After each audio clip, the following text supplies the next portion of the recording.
mibali kosala ki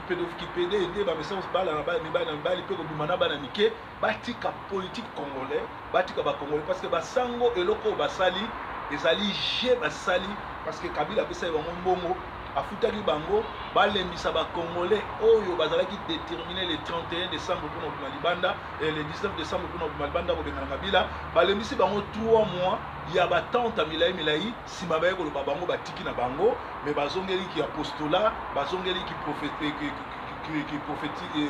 prophète ce qui problème ali ba oya non to asus na problème na binoté to asus na posa na bino basango te alors biso ba congolais à travers le monde sika nous tozali bino mo bomoni eloko oyo botika kolela tolobaki ke toza suna tina kolela te to banda ko se prendre en charge to compter ni sur Tshisekedi Félix ni sur banani wana parce que na base siko c'est bien fait batoko bolenga nkoyi na groupe na bango wana nyonso tout oyo to ibandi ba ko sala rassemblement na bango ba continuer ko rejoindre groupe ya Kabila na batunaye na majorité présidentielle sikoyo ba congolais bango mo ba se prendre en charge pour na kosila na Kabila parce que likambo oyo bandeko nanga ezali soni ezali mawa parce que Kabila aza congolais te Kabila aya na objectif na yebisa binongo ya ko organiser l'élection te Kabila batie wana na ba multinationaux bit batie wana ko massacrer ba congolais ko dépeupler Congo na ba habitant nango pe ko kotisa ba érythréen ba rwandais ba ougandais ba race mosusu ba ko habiter Congo senge na bino boyeba ke Amérique ezalaka mboka ya ba Apache lelo ba Apache ba propriétaire ya mabele Amérique na Australie ba aborigène nde baza ba kolo Australie lelo ko mboka ba anglais place oyo ba juif baza lelo ezalaka mboka na bango te ezalaki mboka biso ba bantu tozaka wana babengana biso donc lelo pe bazolinga babengana ba congolais na Congo po batia ba mboka mosusu ba Hutu ba Tutsi ba grâce wana nyonso to ba criminel ba kovanda wana po biso mboka na biso etonda nkiteko etonda nyonso comme ça ba dépeupler biso yango moni bazo boma bazo hésiter te soki yo moto meki ko telemela bango bomoni mindele wana mibale un américain na un suédois do ba européen ba ye na Congo po ba luka kopesa solution na ba Congo ba sala banquette ba pomi bango ba kundi bango sans cercueil na Congo alors mutu ndenge na bozana ba criminel na maboko bozana ba preuve ya ba aventure ya ba crime azo sala boye bisanga pour quelle raison akoki ko continuer ko sala président de la République. Bon, opposition congolaise, boye bisanga pour quelle raison bonimaki ye bo pese susu inane bino bat ko lancer sur la sellette bino bat ko pese ba beki alors moi asu moi et la kisi que na Congo toza na classe politique moko médiocre des envoûtés des corrompus bande de va-nu-pieds batu moko baza sans scrupule batu moko bazali sans connaissance sans amour du patrie sans souci à bandeko na ba congolais o bazo kufa na gauche na droite yango biso to déplorer attitude oyo pe to lingi lisusu to yoka susu te que organisation moko ya ba congolais ekoti en contact na basango ekoti en contact na Kabila po ba ke négociation échoué bino moko yebi yango échoué pour na nini parce que Kabila a boyi kolongwa na pouvoir pour na nini parce que mboka na biso za occupé Kabila d'origine boyebi que c'est un taximan il y a des faux bato wana bazako banga biso ces gens là nous craignaient ces gens-là n'arrivaient pas ya repousser na pembe na ba congolais bato wana bazako banga biso bato wana bazai kolenga bato wana bana boma ya ba congolais bato wana bagina somo ya ba congolais bato wana bazai ko banga biso batala mutu lokola Kabila zaki chauffeur ya taximan ya Kabila ya défaut chauffeur ya défaut siko un chauffeur ya taxi aya ko régner na Congo akoma mokonzi ye mutazali ko banga ba congolais ye mutazali ko respecter ba congolais ye mutazali ko banga ba congolais et lelo oyo aye ko koma mokonzi ba congolais azo saboter ba congolais azo finga ba congolais azo tchola ba congolais nyonso tout oyo ezali faute ya biso ba congolais parce que tozali na occupation et puis tozali na ba leader na biso oyo bazali ba aventurier ba oyo bazali apatride ba oyo bazali bongo bato moko ba talaka nanu ba intérêt ya libumu na bango ba oyo bazali gouvernement moko to opposition moko ya libumu ya ventricule nde bakino babenga. Alors citoyen congolais, place nous surtout dans le monde ngonga ekoki les jours les plus longs ya vie ya ba congolais bandi.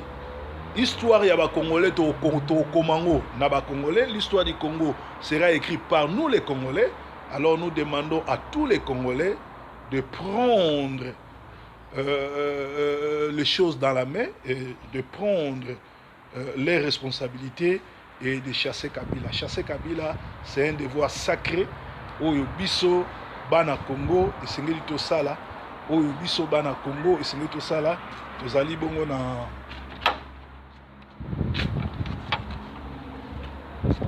na monga leba tozobeta mwa tour tozwa mwa mopepe esengeli biso bana Congo tosala devoir na biso tobengana Kabila parce que Kabila asakani na bakongolais. Kabila amoni biso bato ya komonela kosakana na bango. Alors esengeli na biso vraiment tozwa responsabilité na biso ya kobengana ba Rwandais occupation tout ekozala dur ekozala facilité. Mais nayebi ete biso ba Congolais to capable ya kokoma histoire na biso. Nayebi ke biso ba Congolais to capable ya kosila na bato. Nayebi ke biso ba Congolais to capable ya kosala histoire na biso. Nayebi ete biso ba Congolais to capable ya kosila na bato nyonso basambwisi biso, basakani na biso, bafingi biso,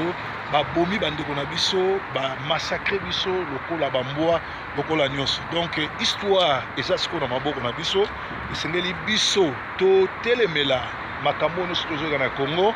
Biso batapoto eloko nini tokosala, biso batapoto to banda déjà organe oyo ekokomela ba ambassade to ba gouvernement ya bamboka place tozali parlement british, union européenne, CPI kutu biso tokokoma kuna te. CPI ezakaka kokende opesa ba témoignage et puis kokomela administration Trump, c'est-à-dire koyebisa bango ke Kabila oyo aza criminel oyo azoboma na Congo il faut akende po tolingi ete parce que na 16 ans pouvoir abomi abebisi mboka asali makambo nyonso tu ya mabe. Alors esengeli na biso bakongolais totelema ndenge wana lokola moto moko po tosila na ye. Nayebi ke ekozala facile te, nayebi ke ekozala difficile, mais est-il que tozala bato nyonso po tosila na Kabila. Mboka eza mboka na biso, makambo nyonso tu eza ya biso, tobanga eloko moko te po nzambe aza nzambe na biso, nzambe akotika biso te, nzambe ozala na biso. Alors donc nde nazali koloba ke biso bakongolais totelema tosisa lisolo oyo parce que un Rwandais, un chauffeur à taxi oyo azalaki na somo ya Congo, moto wana ye na Congo na babota mbula na babota ya bangulu akoki koya korégner sur biso te, kosijetir biso bongo te, konyokola biso te, koboma biso te, kobotola mboka na biso on dirait kozanga mibali. Alors biso bato ya poto tosala nyonso tu tokota na ba contact na ba maison oyo elelisaka biloko makasi, tokota na ba contact na bato oyo bazawat malamu. Bomoni siko ke Moïse Katumbi azali dernier tenté par aventurier oyo azali bongo kosala jia Kabila parce que alobi achaki mbongo ebele na Congo, azoleka na ba TV pona kolobela makambo na ye. Mais soki azalaki bongo na souci à libérer Congo, bazaki na plan na Kabila te, na relation aza nango na Angola na Zambie, fallait ba attaquer à partir à Zambie na Angola pour na robotola mboka. Atiki komeka atako zwa minduki te, atiki komeka atako meka ko salela ba relation aza nango te, tout simplement parce que azalaki mutu wa Kabila tindaki na extérieur pour na olalisa combat ko somba quelques ba congolais, ko lalisa bango, ko promettre bango makambo kozala ezangati na po entre ta Kabila zo travailler na kati. Donc toyebaka déjà banani baza na biso, banani baza na biso te, banani bazo salela Congo, banani baza contre Congo et aux amalam. Donc Moïse Katumbi est un ami de Kabila, c'est un criminel comme Kabila qui fait le jeu de Kabila. En tout cas bozala na confiance na été parce que azali faux pasteur, tant on a bien pasteur, c'est-à-dire un pasteur ezali muto akengela kabibwele. Donc un président de la République azali un pasteur, c'est-à-dire il y a un faux pasteur pour avoir la Jia Kabila, avoir pour protéger ba voir ya Kabila na ba criminel oyo nyon surtout oyo basali na Congo. Bon mona ke na côté à est ya Congo ba Rwandais bazoboma ba memi tuerie tina kananga na kananga mutazo chef militaire ya kananga kuna ya région militaire kananga aza Rwandais bazoboma bazo maltraiter ba Congolais bazo déplacer ba Congolais kokunda ba Congolais na ba fosse commune ata mutu moko bazo réagir. Donc makambo na biso ekomi na tango oyo biso Congolais to se prendre en charge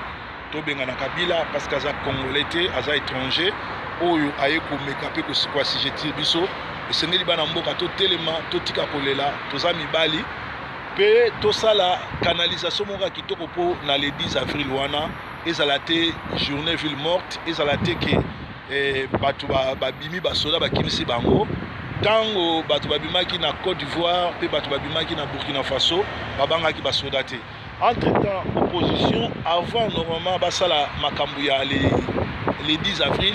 il a fallu le 8, le 9 balancer et à la ville morte pour le 10 Batouba Bimalibanda va se préparer et à la malamu mais to pesi bango organisation Batouba organiser makamwano to pesi bango confiance to zana kondima ke bazali bien organisé et qui va bangelo comme côté il se pourrait que Kabund batie na résidence surveillée mais ndenge Mose Kabila kufi na Tshisekedi akufi